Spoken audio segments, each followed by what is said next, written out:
He pushed the adding machine tape across the counter and let it curl there between us. Like it had already decided something about me. Read it, he said, calm, the way some men say a blessing before they eat. So I read it. 9 years of my life, added up in his handwriting. And every line was a thing I supposedly owed him. Rent, house, meals, and the roof over a bed I'd slept in since I was a child. 9 years I had stood at that counter, 6 days a week, folding strangers' clothes. And not one of those years had ever paid me a single dollar. That was the first thing he got wrong about me that morning. He thought the tape was the worst number in the room. It wasn't. The worst number in the room was the one he didn't write down, my social security number. 9 digits that were sitting, at that very moment, on 4 tax returns for a business I had never owned, never run, and never seen a cent from. Each one signed with a name I had never once written myself. I want you to hold on to that. Because this is where it turns. Today, I am an enrolled agent. I sit across the table from the Internal Revenue Service for a living. And I make wrong numbers right. Last spring, I finally pulled my own file, my own records, the ones the law says belong to me. And for the first time in my life, I read, line by line, exactly what my father had built in my name while I was busy being grateful. He had a saying. He said it the way he said everything, soft and certain, like he was just describing how the world worked. Family money doesn't keep receipts. He was wrong about that, too.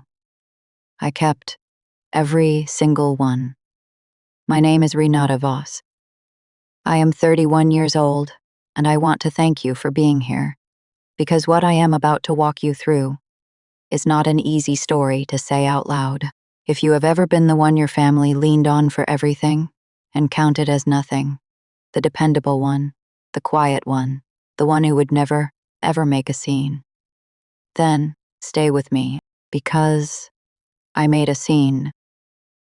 I made it in the only language my father ever respected. I made it in numbers, and the tape he slid across that counter to prove what I owed him. By the time I was done, it proved the exact opposite.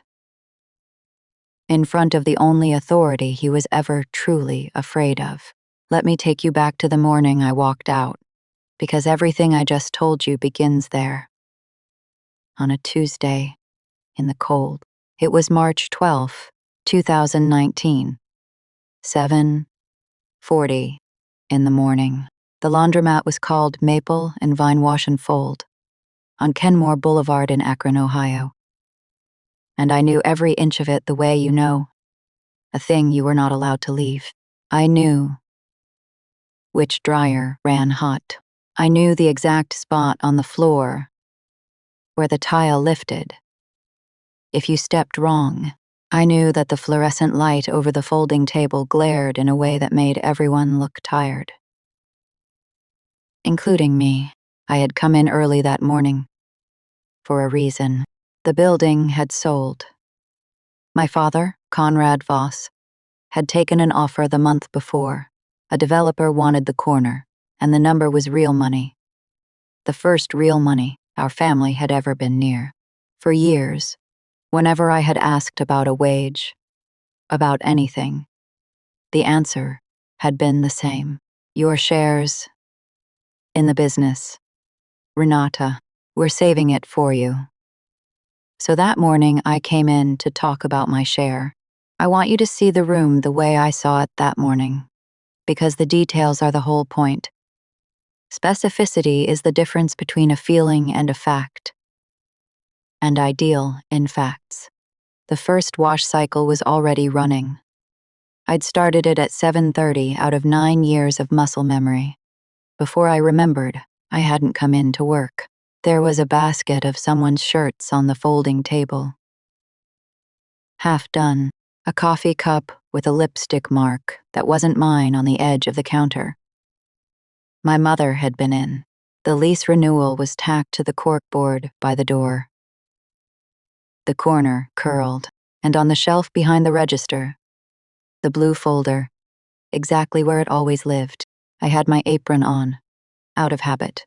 $41 in tips, folded in the front pocket. From the day before, a woman came in around 7:35 to drop a ticket and pick up a comforter. And my father was warm with her. Easy, the man the neighborhood thought they knew. He asked about her son by name. She left, and the bell over the door tipped and fell still, and the warmth left his face like a light switched off in a back room. Then he reached under the counter and brought up the adding machine. The old 10-key with the spool of paper tape. The one he'd had since before I was born. And he started pressing keys, slow and deliberate, building a column. He didn't look up. He just talked, while his thumb came down on the keys. "You are a grown woman. Now," he said, "time you understood what things actually cost." Down came the lever, and the tape fed out, line by line. Room. Board. The years. He was charging me, retroactively, for the privilege of having been his unpaid employee since I was 16. When he was done, he tore the tape off clean and slid it across the counter. And he said the number out loud, so I couldn't pretend I hadn't heard it. By his arithmetic, after 9 years of free labor, I owed the family money. There was no share. There had never been a share. There had only ever been this. A man who could make a daughter disappear into a column of figures and call it fair. I didn't argue. I want you to notice that, because it matters for everything that comes after. I didn't cry, and I didn't raise my voice. I looked at the tape, and then I looked at him, and I asked one question: "Did you ever intend to pay me?" And he said, "The thing." He folded his hands on the counter, and he said, "Family money doesn't keep receipts, Renata. You'll understand when you are older." I was 25.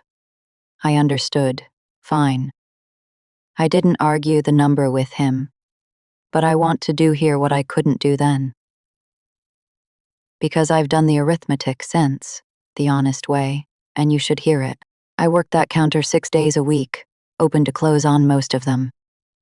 Call it 45 hours, and that is me being generous to him. Rounding down, the lowest the legal minimum wage ever sat during those years was $7.25 an hour. And I used that flat number, the floor, the cheapest possible math. To keep it fair, 45 hours times $7.25 is $326. And 25 cents a week times 50 weeks a year is $16,312.50 times 9 years. $146,812.50. At the lowest legal wage in America, doing the cheapest arithmetic that exists, my father had taken almost $150,000 of my work and handed me a tape that said I was the one who owed. And that was before I knew. He'd used my name to take more. Behind me, on the shelf where my father kept the papers, there was a blue accordion folder, soft at the corners from years of handling. The elastic band stretched out and useless. We called it the family file. Bills, the lease, the tax things.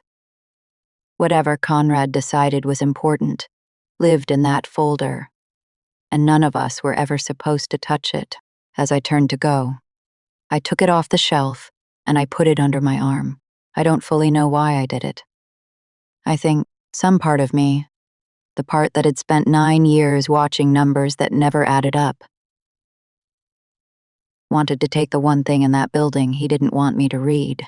I walked out the back, past the dryer that ran hot, past the lifted tile, and the little bell over the door tipped forward and fell still behind me.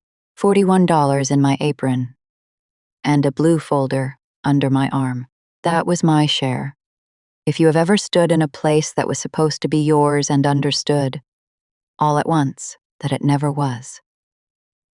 Type the word counted below. Just the one word. I. Read them. I read every single one, because for most of my life, I was the person typing it. Now, stay with me, because to understand how that folder ended up reshaping 4 years of federal tax records, you have to understand how a girl gets handed a man's debts and learns to call it love. And it doesn't happen all at once. It happens in small, reasonable-sounding steps. And the first one happened the week I turned 18. I came home from a closing shift to find my father at the kitchen table with a stack of forms and a good mood, which was rare enough that I sat down. He told me he was making me part of the business, official, a real part of the family's future. He had a pen ready, and he turned the pages to the lines that needed signing, and he kept his thumb on the spots, so I'd know where to sign. The same way he'd later press the keys on that adding machine. Just a formality. He said, "This, how families build something together." I signed where his thumb told me to. I didn't read a single page. I was 18, and someone who was supposed to love me was telling me I finally mattered. And I wanted it to be true so badly that I made it true by not looking. I would give a great deal to have read those pages. But here is the thing I've made peace with. I was a child being asked to consent to her own use by the one adult she trusted most. The failure was never mine. Hold that, because I am going to come back to those signatures. And the next time you see them, they will not look like a formality at all. The pattern had a control group, and his name was Dexter, my brother. Dex was 3 years younger, and he was the future, the way I was the labor. When Dex turned 16, he did not get an apron. He got a part-time wage on the books because, and I heard my father say this, a man needs to learn the value of his work. When Dex wanted to go to college, the money was there, found, produced, no discussion of shares or sacrifice. I had asked about college once.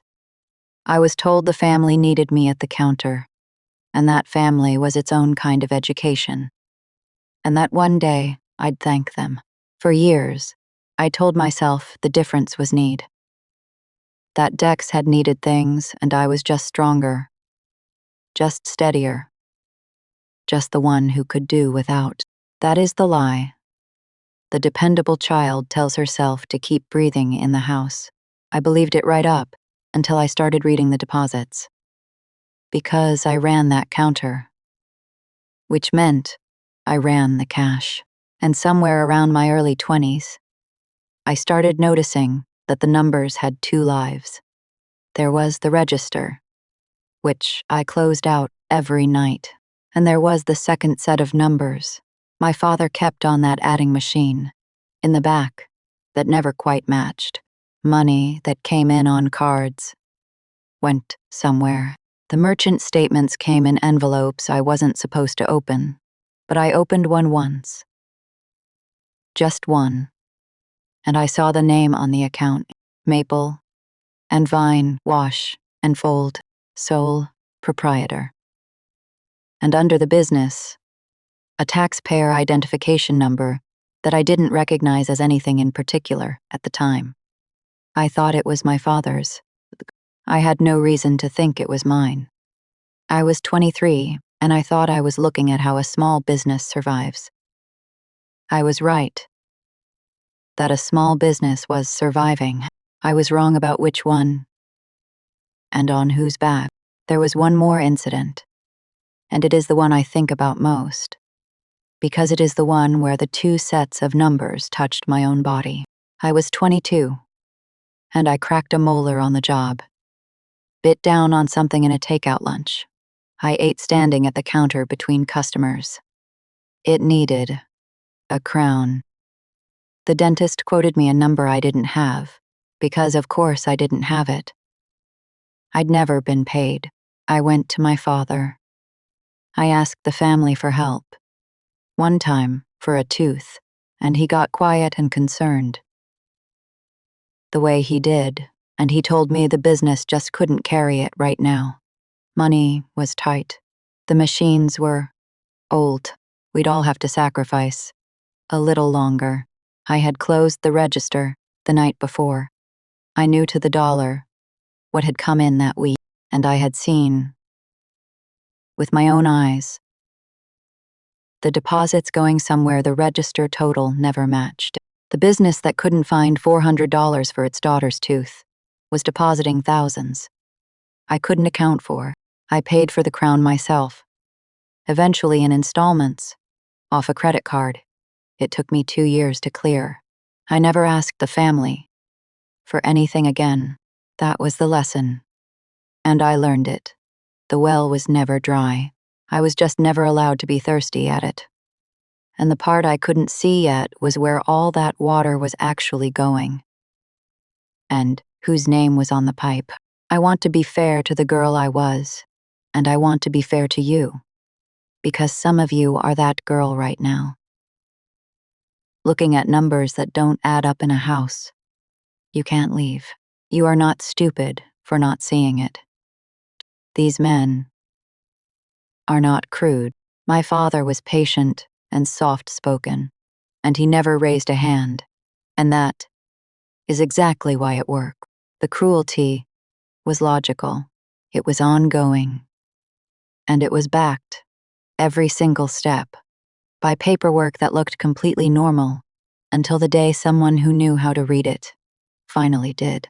There was one window. One time I got out, and I need to tell you about it, because a single date from those months is going to come back and end this whole thing. The spring I was 24. I won a scholarship, a small one, for a study abroad semester, and the only reason I was even taking community college classes at night was that I'd hidden them from my father, like a second life. The scholarship covered a semester in Madrid, in Spain. My father did not want me to go. There was the counter. There was the family.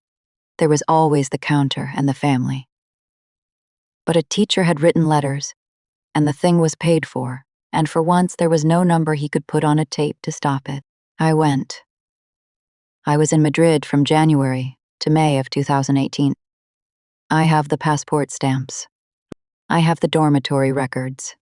I have the email from the program coordinator with my arrival date. For 4 months, I was on another continent. And the laundromat ran without me. And I did not sign one piece of paper in the state of Ohio the entire time I was gone. Remember that. April of 2018. Remember that I was in Spain. When I came back, something in me had shifted, the way it does when you finally see the size of the room you've been living in by seeing a different room. I stayed almost another year, but the morning my father slid that tape across the counter, the part of me that had stood in a square in Madrid and felt like a whole person, that part stood up and walked out the back door with a blue folder and didn't come back. I had nowhere to go. So let me tell you about the woman who was sitting at a folding table in a church basement in Columbus when I finally got there.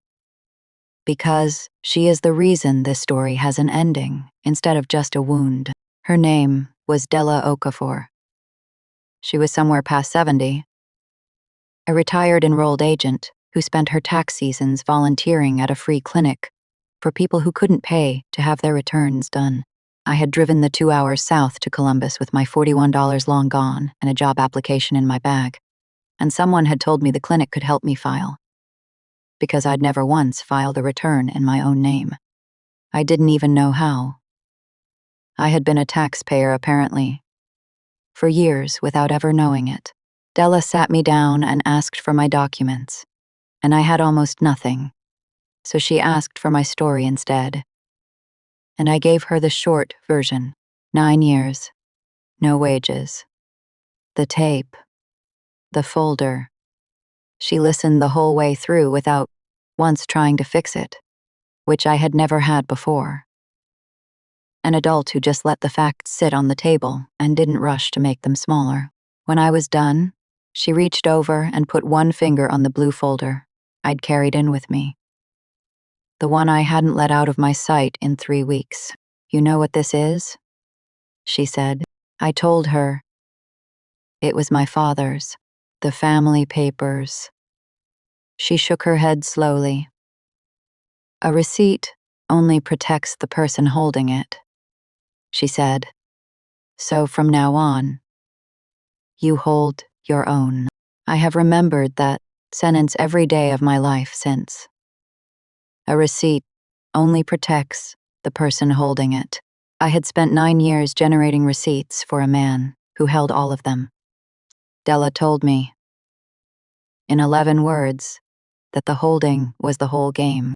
And then she did something nobody in my family had ever done. She taught me how to read. She didn't have to. I was a stranger with a sad story and no money. The kind of person a free clinic sees 40 of in a day. But Della had been a bookkeeper before she was an enrolled agent. And before that, she'd been somebody's unpaid daughter, too, in a different decade, in a different town. And she recognized me the way you recognize your own handwriting. Over the next months, she let me sit beside her at that folding table during tax season and watch. She'd slide a client's documents in front of me and ask what I saw, and at first I saw nothing. And then I saw a little. And then one afternoon, I caught a mismatch on a return before she did, and she didn't smile. She just nodded once, like a door had opened that she'd been holding for me. If you have ever had even one person look at the worst thing that happened to you and refuse to make it smaller, you know that a single adult like that can be the difference between a person who drowns and a person who learns the water. Della was mine. She passed 2 years ago.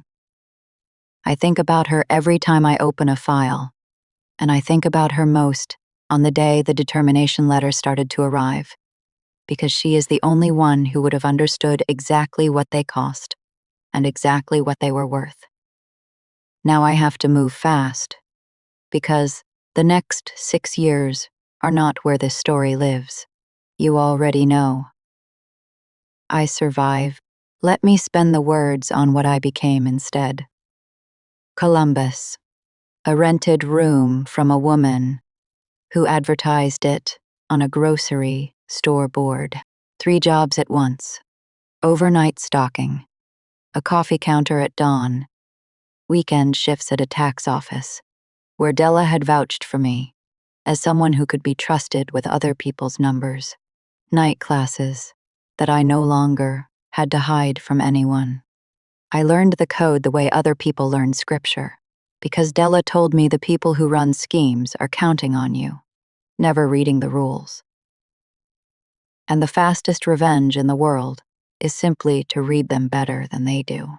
There is a credential to represent taxpayers before the Internal Revenue Service.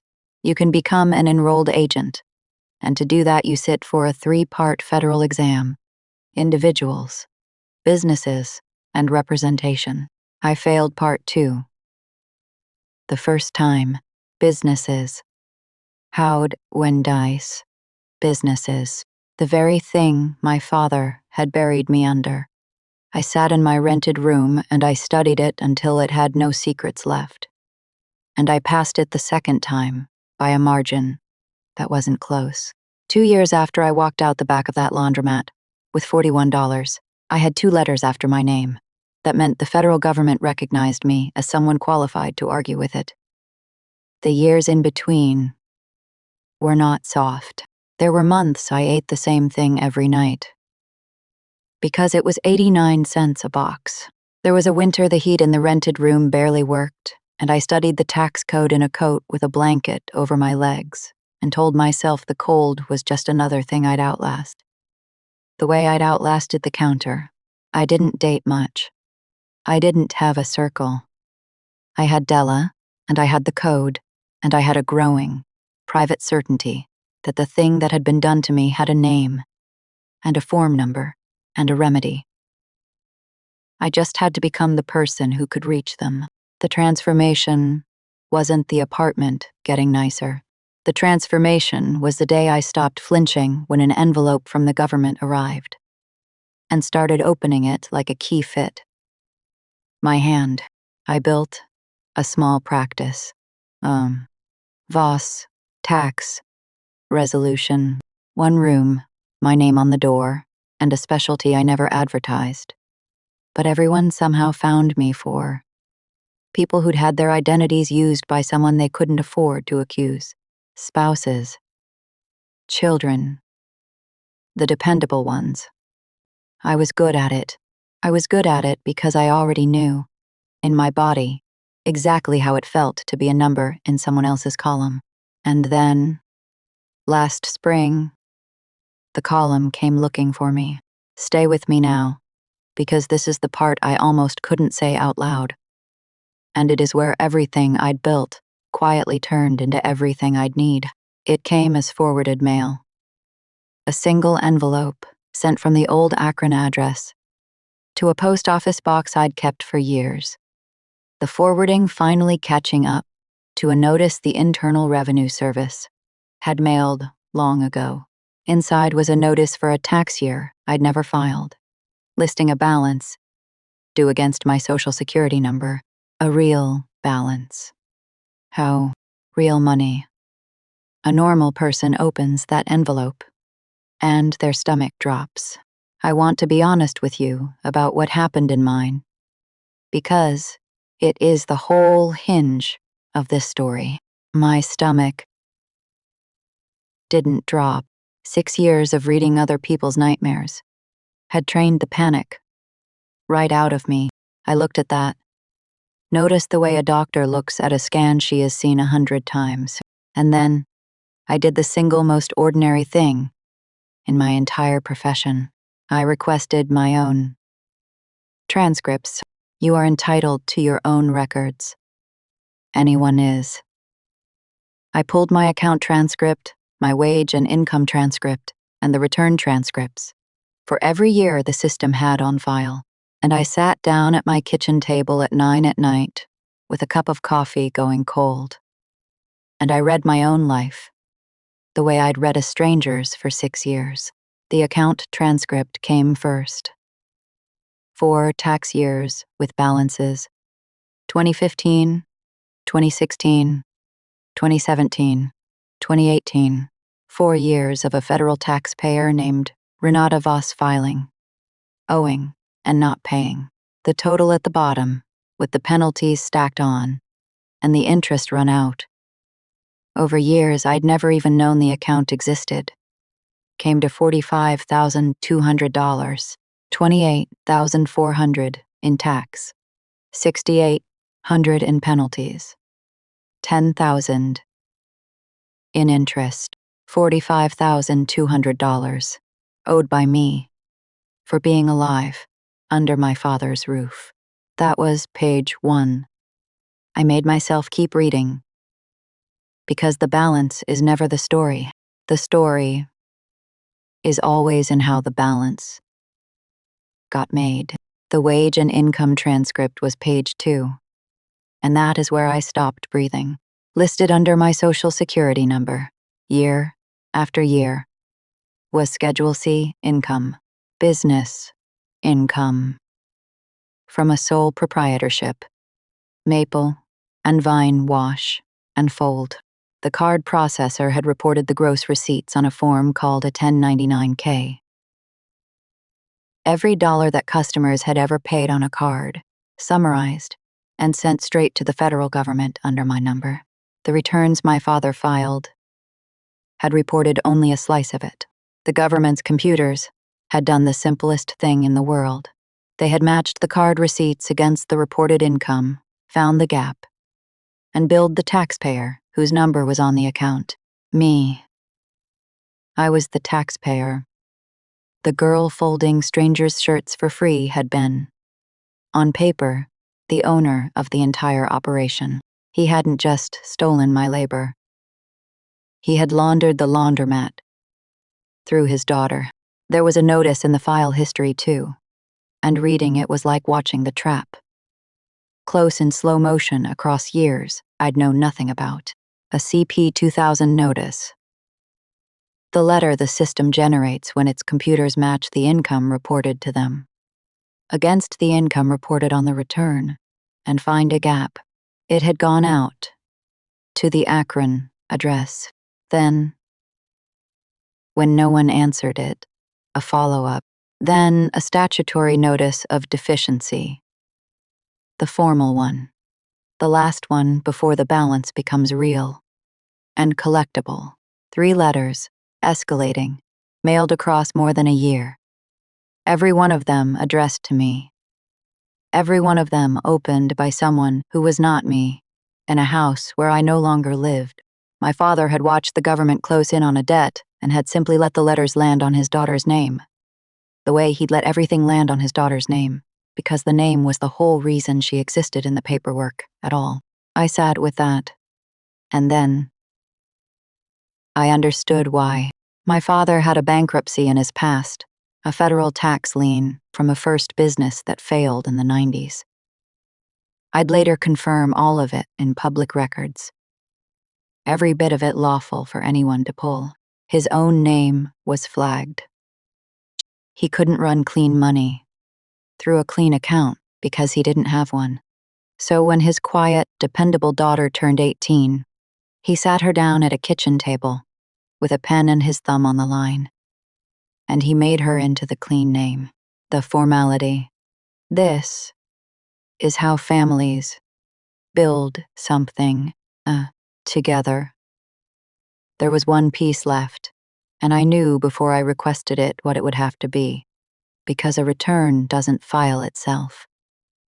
Someone has to sign the authorization. The form is called Form 8879. It is the signature page that lets a preparer file your return electronically. It carries your signature and a date. I requested the signed authorizations for all 4 years.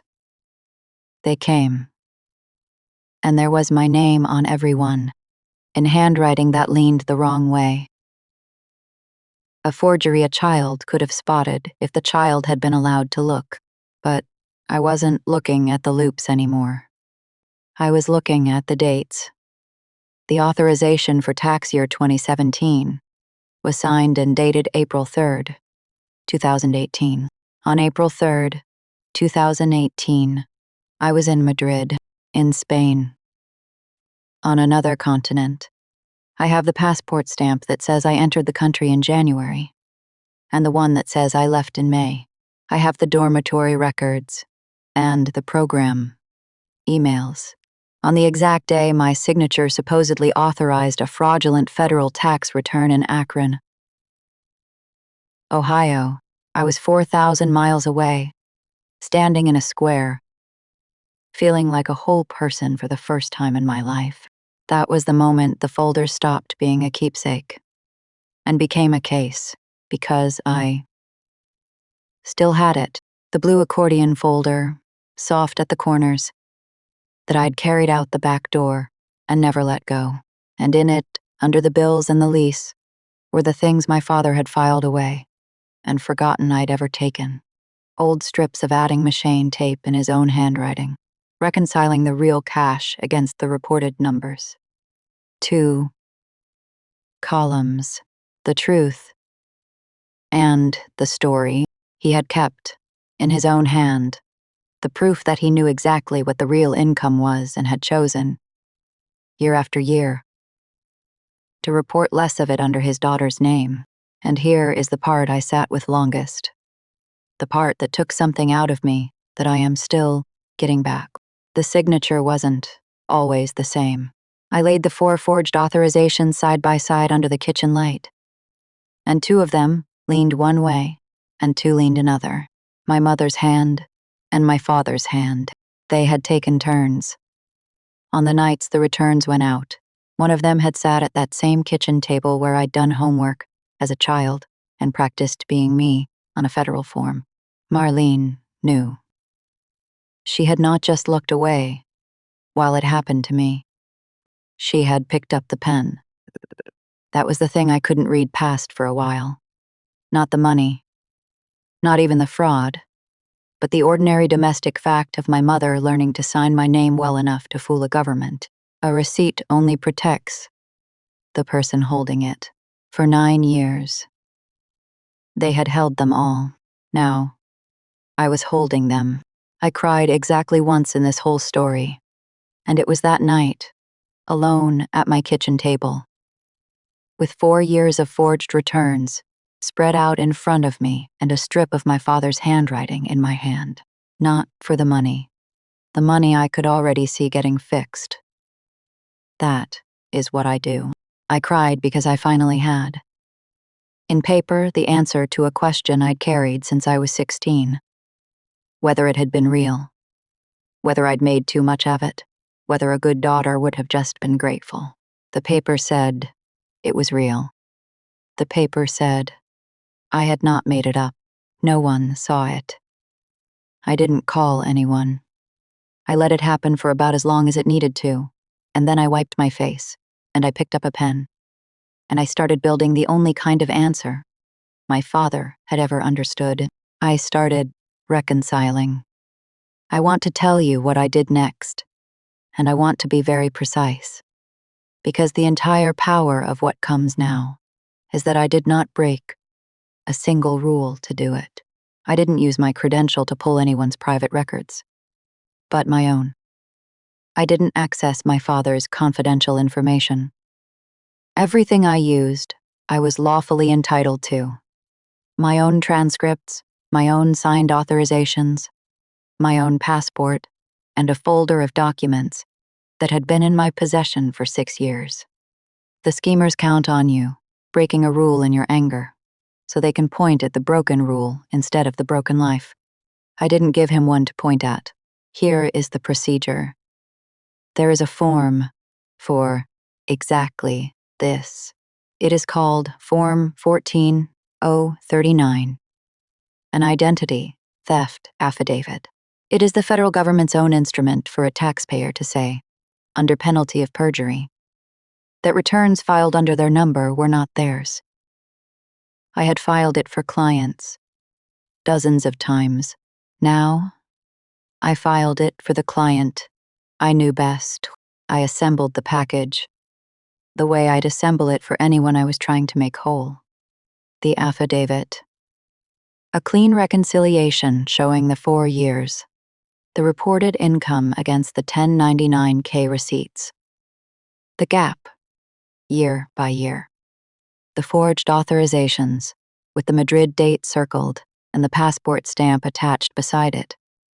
Because nothing in a file is louder than a signature in Ohio.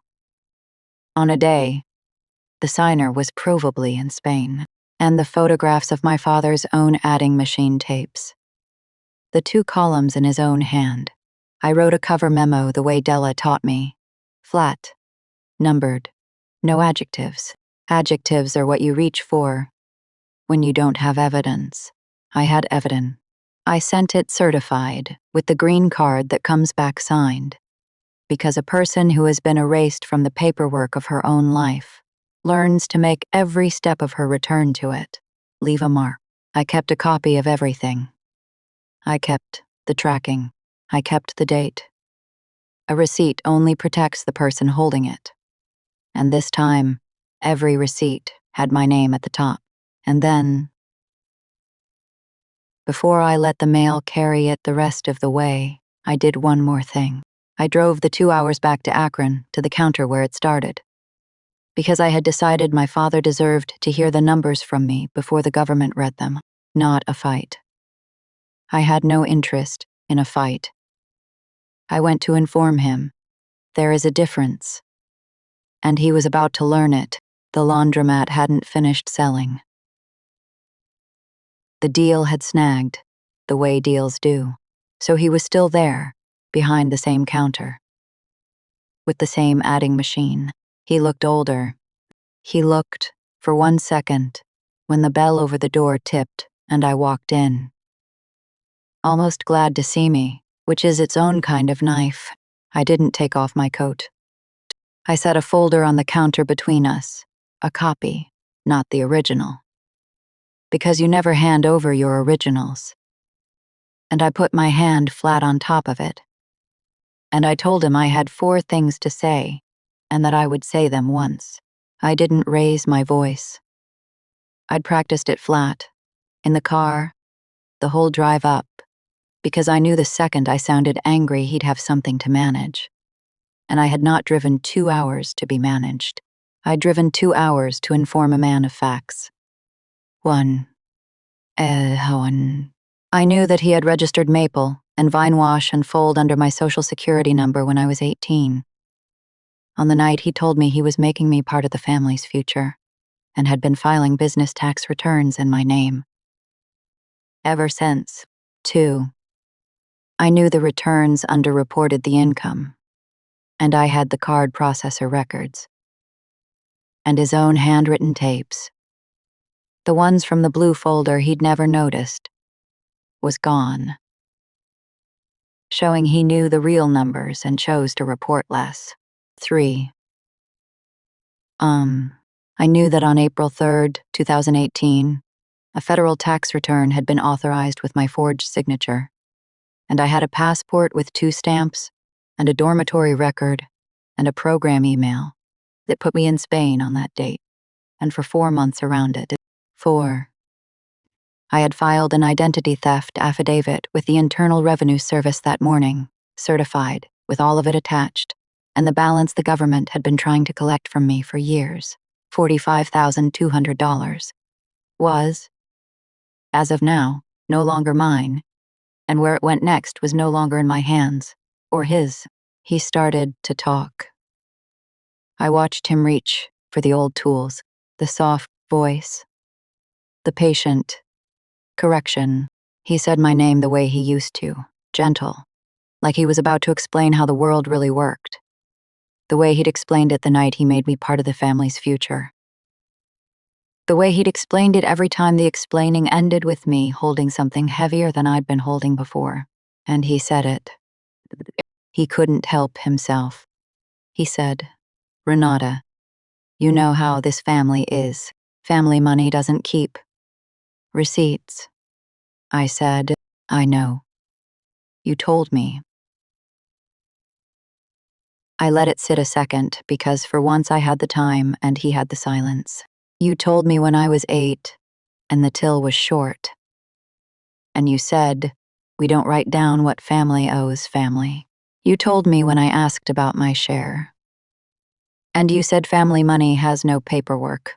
You said it so many times I believed it, and that is the only reason any of this worked.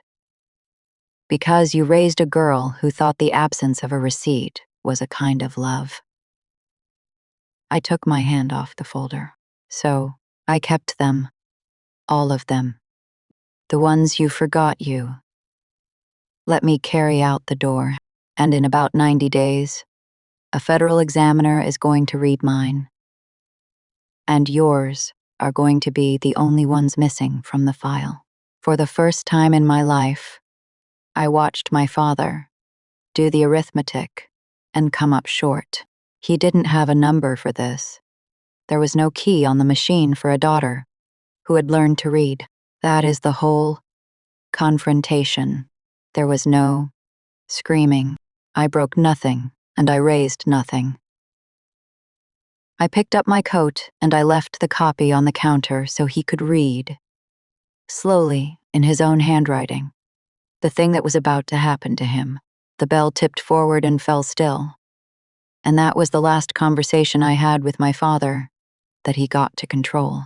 If you've stayed with me this far, you already understand that the quiet ones aren't quiet because we have nothing to say.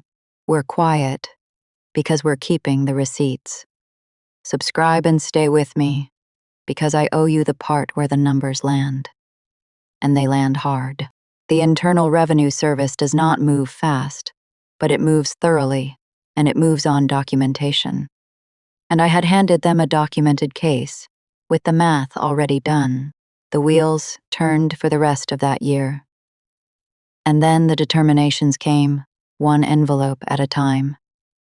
And I want to read them to you plainly, because the restraint was always in the telling, never in the result.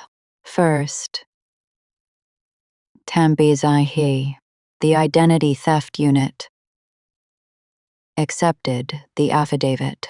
They issued a written determination, finding that the 4 returns filed under my number were fraudulent and not mine. They removed the liability from my account. $45,200, the number my father had effectively hung around my neck before I even knew the account existed, was zeroed, not negotiated down, removed, because it had never been mine to owe. I have the letter. I keep it in the blue folder now, in the front, where the elastic band used to hold his papers. I have read it more times than I'll admit. There is a sentence in it, in the flat language of the federal government, that says, in effect, that the agency had reviewed the matter and found that the taxpayer was not responsible for the returns in question. I had spent 25 years waiting for one adult in my life to say, in writing, that what was done to me was real and was not my fault. It turned out the adult who finally said it was the Internal Revenue Service. Second, the income didn't vanish. It can't. The receipts existed. It got reassigned to the person who actually earned and concealed it. The underreported tax became my father's, on his own name. The flagged name he had spent 20 years trying to keep money away from. And because the file made the intent unmistakable, his handwriting, 2 columns, year after year. The examiner assessed the civil fraud penalty.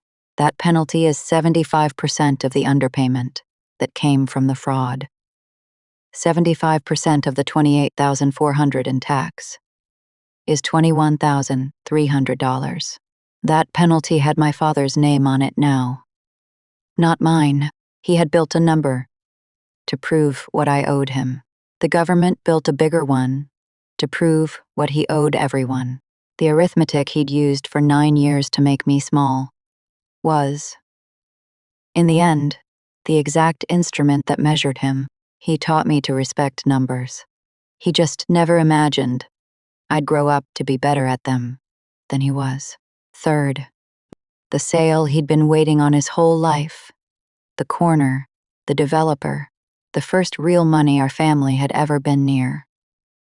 Closed that winter, and there was a federal lien waiting for it. The proceeds he thought were his retirement went, a large part of them, straight to the liability and the penalty and the interest the government attached to his name. The moment the truth got reassigned to it, the man who said family money doesn't keep receipts watched his one real payday get collected against. Line by line. On the strength of receipts he'd kept himself, I didn't engineer that lien. I didn't have to. I just stopped being the wall his fraud had been leaning against. And the whole thing fell in the only direction it could. Back onto him. That is the quiet engine of this entire story. And I want you to hear it clearly. I never had to attack him. I only had to stop absorbing him and let the rules he'd been hiding behind do exactly what they were written to do. He did not take it quietly, which is the part I think you've earned. The voicemails started within a week of the first letter. My phone would light up on the kitchen counter, vibrating against the wood, his name on the screen. I let them go to the place. Voicemails go. He left a dozen. None of them said sorry. They said, "You don't understand what you've done." They said, "This is going to ruin your mother." They said, after everything this family gave you. I listened to exactly one, the whole way through, alone in my car in a parking garage. And then I never listened to another. I answered with the same silence I'd been trained in for 25 years. Turns out, it works in both directions. Then he tried, one last time, the thing that had always worked. He drove to Columbus, and he stood outside my office. And when I came down, he had the old face on. The soft one.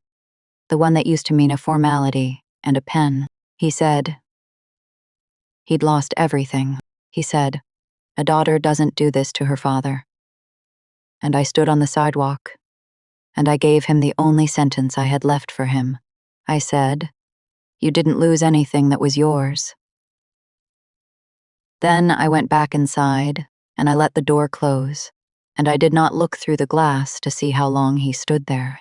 That was the last time I saw my father. My mother, Marlene, sent emails, long ones. She had a gift for grief that never once contained an apology. Paragraphs about how hard they'd worked. How I'd always been so sensitive. How a real daughter would have come to them privately instead of going to the government. I read them. I didn't answer them. There was nothing in them to answer. Because not one of them disputed a single fact. They only disputed that I was allowed to say the facts out loud. My brother Dex showed up once, in person, at my office in Columbus. He stood in my doorway, the golden child, the wage on the books child, the college-paid child. And I braced for the family closing ranks, but he didn't close ranks. He stood there a long moment, looking at my name on the door. Boss tax resolution, the same surname they'd forged, finally spelled out in a place that was mine. And then, he said the only honest thing anyone in that family ever said to me. He said, I always knew you weren't getting paid. I just never let myself add up what that meant. He told me he'd spent his whole life being the one they invested in and had never once asked who they were taking it from. And that the answer had been standing next to him at the folding table the entire time. And then he said, I am sorry I let you carry it. That was the warm thing. That was the one earned vindication I am going to allow this story, because it was real. And because he didn't ask me for anything when he said it. Not forgiveness. Not a clean conscience. Nothing. He just set it down where I could see it. And let it be true. I want to be clear-eyed with you about the ending, because the cheap version of this story has me getting my family back, tearful and whole around a table. And that version is a lie. And you deserve better than a lie. I did not get my family back. I didn't want it back. You cannot rebuild on a foundation that was always, secretly, a column of figures with your name at the bottom. My father and I do not speak. My mother and I do not speak. I made my peace with the size of that. And the peace is real. But I didn't walk away with nothing. I walked away with my name cleared, and my time finally my own, and the quiet I'd been promised in 100 lies, and never given. And I walked away with one thread worth keeping. Dex has a daughter. Her name is Ren, and she is 6. And she is the only Voss who is entirely innocent of all of it. When Dex came to my doorway that day, what we actually agreed on, in the end, was that Ren gets to have an aunt. We don't talk about our parents. We don't need to. We talk about her. That was the one thread I reached out and caught as the rest of it burned down. And I have held it the way Della taught me to hold things. Carefully, and in my own name. So now, every few weeks, there is a small person at my kitchen table. The same table where I once cried over 4 forged returns. And she likes to come to my office, because there is an old machine there that I bought at an estate sale. A 10 key with a spool of paper tape. just like the one my father used to total up everything I supposedly owed. I bought it on purpose. I am not going to pretend I didn't. I wanted that exact machine in my own office, on my own desk, doing honest math for honest people. Because some objects you don't get to choose the meaning of until you take them back. Ren loves it. She presses the keys and pulls the lever and watches the tape feed out, and she doesn't know yet that the same machine, in the same kind of hands, can be used to bury a person or to free one. The other day she added up her allowance on it, all by herself, every coin, and the number came out, and she was so proud, and she tore the tape off clean, the way she'd seen me do it, and she held it up to show me, and I did the one thing my father never did for me. I told her it was hers. I knelt down so we were the same height, and I said, "That is your tape, Ren. You keep that. Your name goes at the top, and nobody keeps your receipts for you." She nodded like it was obvious, the way 6-year-olds nod, at things it takes the rest of us 30 years to learn. Then she folded the little strip of paper into her pocket, like it was treasure. And in a way I hope she never has to understand. It was.